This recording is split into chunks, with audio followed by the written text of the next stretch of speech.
यहाँ स्क्रिनमा देख्न सक्नु भइसक्यो होला आजको एपिसोड 10 होइन, जसमा चाहिँ आज हामीले कट गर्नलाई सिक्छौँ। ठिक छ, अब यसको लागि चाहिँ मैले मिनिमाइज गर्छु अनि सिम्पल यहाँनिर पहिला आएँ है। एउटा फोल्डर म सिम्पल ओपन गर्छु। यो फोल्डरमा के रहेछ भन्दाखेरि एसआरसी भन्ने छ, यो ब्लग एचटिएमएल भन्ने छ, डेमो भन्ने फोल्डर छ है। म यहाँनिर फेरि के गर्छु भन्दाखेरि कन्ट्रोल सिफ्ट एन गरेर एउटा नयाँ फोल्डर बनाएँ होइन। अनि यो नयाँ फोल्डरलाई चाहिँ म MOHIT भनेर नेम दिएँ। अब यो फोल्डर मलाई 2-3वटा चाहिएको छ सेम नेमको भनेपछि चाहिँ म के गर्छु त कपी गर्छु है। कन्ट्रोल सी नभए राइट क्लिक गर्ने, यहाँबाट कपी नभए जेनरली हामीले कन्ट्रोल सी गर्छौँ। कन्ट्रोल सी गरेर कन्ट्रोल भी गरौँ त यहाँ बाहिर नै, यहीँनिर कन्ट्रोल सी गरे हामीले। अब यहाँनिर सरी कन्ट्रोल सी अनि यहाँनिर कन्ट्रोल भी, मोहित कपी भनेर आयो। फेरि कन्ट्रोल भी, फेरि यहाँ मोहित 2 भनेर आयो है। 3 4 5 हामीले यो कतिवटा डुप्लिकेट बनाउन पाएँ नि त होइन। हो, यो कुरा चाहिँ कपीबाट भयो क्या। कपीले के गर्यो त डुप्लिकेट बनाउने काम गर्यो। तर म चाहिँ के गर्छु, यो जति पनि कपी भएको फोल्डरहरू छ यो सबै फोल्डर चाहिँ एकैचोटि यो भित्र जानु पर्यो है। भनेपछि म चाहिँ यो सबैलाई पहिला सेलेक्सन गर्छु, कन्ट्रोललाई पनि क्लिक गरेँ, होल्ड गरेँ अनि यो सबैलाई सेलेक्सन गरेँ कहाँसम्म चाहिएछ भने यहाँसम्म है। अनि त्यसपछि म माउस रिलिज गर्छु पहिला अनि कन्ट्रोल बटन रिलिज गर्छु है। अनि यसलाई म सिधै यहाँबाट चाहिँ ड्र्याग गर्छु के, यहाँबाट सिधै तानेर त्यो भित्र हाल्नलाई लगिरहेको छु। अनि हाल्ने बेलामा चाहिँ यहाँ के भनेर देखाइरहेछ, मुभ टु मोहित भनेर देखाइरहेछ है। अब यसमा चाहिँ मैले माउसको लेफ्ट बटन छोडेको चाहिँ छैन।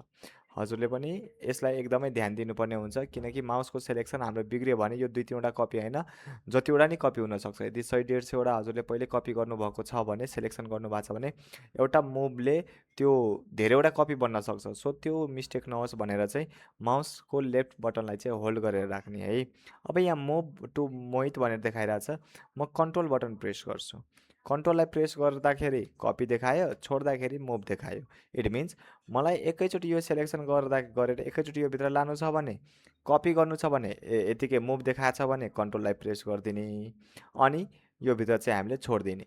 भनेपछि यो भित्र पनि अलरेडी जति पनि हामीले कपी गरेको थियो त्यो सबै यो भित्र आएर बसेको छ। ठिक छ, अहिले म राइट क्लिक गर्छु, अन्डु गर्छु है, अन्डु कपी कन्ट्रोल जेड।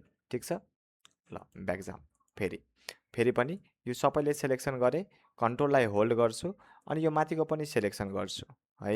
अनि त्यसपछि चाहिँ यसलाई म सिधै ड्र्याग गर्छु यो भित्र। अब चाहिँ म के गर्छु, कन्ट्रोल बटन प्रेस गर्दिनँ किनकि मलाई कपी गर्नु छैन, मलाई मुभ गर्नु छ है। सो म मुभ गरेँ यो भित्र। ठिक छ, अब हेरौँ त जति पनि हाम्रो कपी गरेको फोल्डरहरू थियो त्यो सबै फोल्डर चाहिँ यो भित्र आएर बसेको छ होइन। हो, यस्तै टाइपको चाहिँ अब जस्तै कि म डाउनलोडमा जाऊँ। अब डाउनलोडमा जाँदाखेरि चाहिँ यहाँ विभिन्न इमेजहरू छ होइन। यो इमेज मानौँ मलाई यहाँबाट चाहिएको छ, यहाँबाट मलाई कपी गरेर चाहिएन, मलाई मुभ गरेर चाहियो भन्दाखेरि म कन्ट्रोल एक्स गर्छु है। अनि सिम्पली म ब्याक त्यही फोल्डरमा गएँ अनि यहाँनिर चाहिँ पेस्ट गर्न पायो होइन। ल मैले पेस्ट गरेँ यहाँनिर एउटा इमेज। ठिक छ, त्यस्तै गरेर यदि मलाई अझ पनि यो डाउनलोडमा छ, मानौँ मलाई यहाँनिर कुनै फाइल्स या कुनै फोल्डर या कुनै सफ्टवेयर कुनै एप्लिकेसन के चाहिएको छ आफूलाई है, त्यो कुरालाई हामीले गर्ने भनेको कपी र मुभ मात्रै हो होइन। अनि अब मुभ गर्नु छ भने हामी के गर्छौँ त कट युज गर्छौँ होइन, कन्ट्रोल एक्स। कपी गर्नलाई कन्ट्रोल सी हामी युज गर्छौँ। यति कुरा चाहिँ हामीले बुझ्नुपर्ने हुन्छ है। अझै म जस्तो कि एउटा यो डिजाइन छ यसलाई म के गर्छु त कट गर्छु, कट गरेँ अनि फेरि यहाँ ल्याएर पेस्ट गर्छु, राइट क्लिक कन्ट्रोल भी नभए यहाँबाट पेस्ट। ठिक छ, यहाँनिर आयो। अब डाउनलोडमा यो छ त छैन होला नि त, यसलाई पनि म के गर्छु कट गर्छु। अब यसबाट आफूलाई चाहिएको कुराहरू मात्रै, जस्तो कि यो कसरी एकैचोटि सेलेक्सन गर्ने त, यसलाई क्लिक गरेँ अनि त्यसपछि कन्ट्रोललाई होल्ड गरेर बस्ने है। यो क्लिक गरेँ, मलाई यिनीहरूबाट चाहिँ यो चाहियो, यो चाहियो, यो पनि चाहियो, यताको यो चाहियो, यताको यो चाहियो है। अझ म तल आउँछु, यहाँनिर चाहिँ मिस्टेक हुनु भएन, पहिला कन्ट्रोललाई होल्ड गर्ने अनि त्यसपछि चाहिँ माउसको लेफ्ट बटनलाई क्लिक गर्दै जाने यसरी सेलेक्सन बनाउनु छ भने। अनि फाइनली यो सेलेक्सनलाई के गर्ने त कट गर्ने कि कपी गर्ने, दुईवटा अप्सन हुन्छ। यदि यहाँबाट पर्मानेन्टली मुभ गराउनु छ भने हामी कट युज गर्छौँ, यदि टेम्पोररली मात्रै मुभ गराउनु छ भने हामी कपी गर्छौँ है। टेम्पोरली भन्दाखेरि डुप्लिकेट बनाउनु छ भने हामी कपी गर्छौँ। आई होप हजुरहरूले आजको यस भिडियोबाट चाहिँ सजिलै हामीले कुनै पनि डेटालाई चाहिँ कपी कसरी गर्न सक्छौँ, कट कसरी गर्न सक्छौँ भन्ने कुराहरू बुझिसकेको छौँ होइन। योभन्दा अगाडिको भिडियोमा त मैले कपी र पेस्टको मात्रै मैले 2-3वटा तरिकाहरू पनि मैले सिकाएको थियो होइन, कसरी कपी गरेको डेटालाई पेस्ट गर्ने। पर्मानेन्टली मुभ गर्नुपर्ने छ भने हामी कट युज गर्छौँ, यदि डुप्लिकेट गर्नु छ भने हामी कपी युज गर्छौँ। यदि यो अहिलेको लागि हेरौँ न यो स्क्रिनमा मानौँ यहाँनिर cut paste files control x भनेर दिएको छ, राइट क्लिक गरौँ कपी भनेर दिएको छ हो कि होइन। यहाँबाट कपी गर्छु, यहाँनिर ल्याएर म पेस्ट गरौँ त। पेस्ट गर्दाखेरि यहाँनिर आछ नि त, यसको कलर चेन्ज गऱ्यो भने अनि बुझ्नुहुन्छ हजुरले है। ल यहाँनिर आएको छ नि त यो होइन। यसलाई मलाई डुप्लिकेट गर्नु छ भने म त डुप्लिकेट गर्न पाएँ नि त, जतिचोटि पनि मैले यसलाई पेस्ट गर्न पाएँ कि यहाँनिर पेस्ट गर्न पाएँ।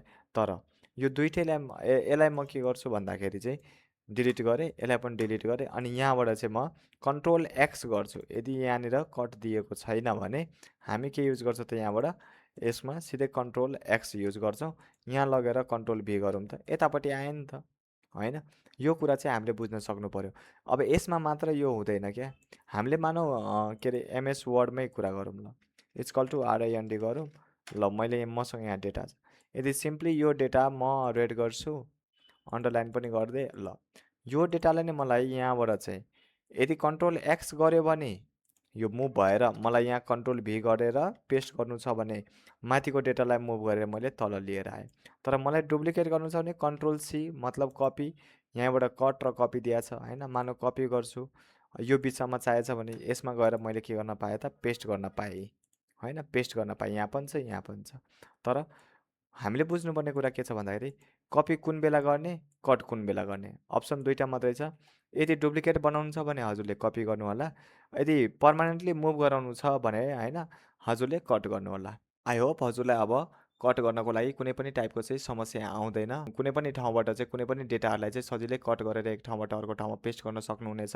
र योभन्दा अगाडिको भिडियोमा चाहिँ मैले धेरैवटा डेटाहरूलाई एकैचोटि कसरी कपी गर्ने र एकैचोटि लगेर 1 बाई 1 कसरी पेस्ट गर्ने त्यसको बारेमा पनि अलरेडी मैले सिकाइसकेको छु। सो आजको यस भिडियोमा यति मात्रै राखौँ। हस् त, टेक केयर, बाई बाई।